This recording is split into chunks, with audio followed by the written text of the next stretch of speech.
yan. Ano ha?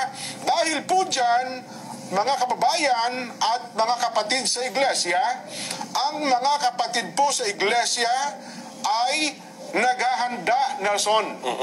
Ulitin ko po ha, ang mga kapatid po sa iglesia ay naghahanda na magsagawa po ng rally.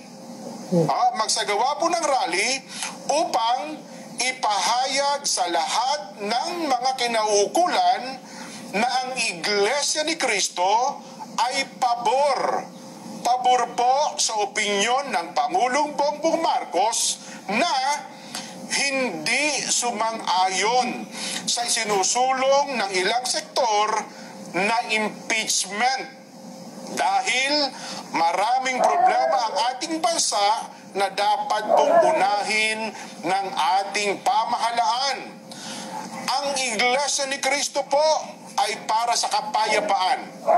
Ayaw namin, ayaw po natin sa anumang uri ng kaguluhan na manggagaling sa kanino mang panig. Ngayon pa lamang po, mga kababayan, ay nag-uorganisa na po ang mga lokal sa buong iglesia para magkaroon ng mga malalaking pagtitipon. Nason, para ipakita po at ipahayag, ito pong binabanggit namin na pabor kami sa opinyon ng Pangulong Bongbong Marcos na no to impeachment. Dahil ang dami ng problema ng bansa.